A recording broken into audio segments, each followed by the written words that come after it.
Rail শহর লামডিংয়ে দিনে দুপুরে চাঞ্চল্যকর চুরির ঘটনা। ডেলিভারি বয়ের স্কুটিতে রাখা ব্যাগ থেকে মূল্যবান পার্সেল চুরি করে পালালো দুষ্কৃতী। গোটা ঘটনাটি ধরা পড়েছে সিসিটিভি ক্যামেরায়। লামডিং শহরের নেতাজি রোড এলাকায় দিনে দুপুরে ঘটে যায় এই চুরির ঘটনা।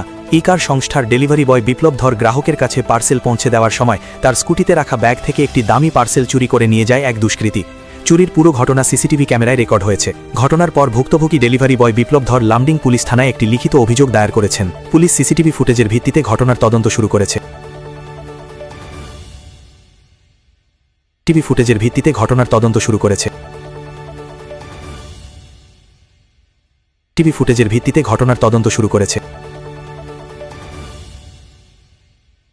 টিভি ফুটেজের ভিত্তিতে ঘটনার তদন্ত শুরু করেছে। টিভি ফুটেজের ভিত্তিতে ঘটনার তদন্ত শুরু করেছে।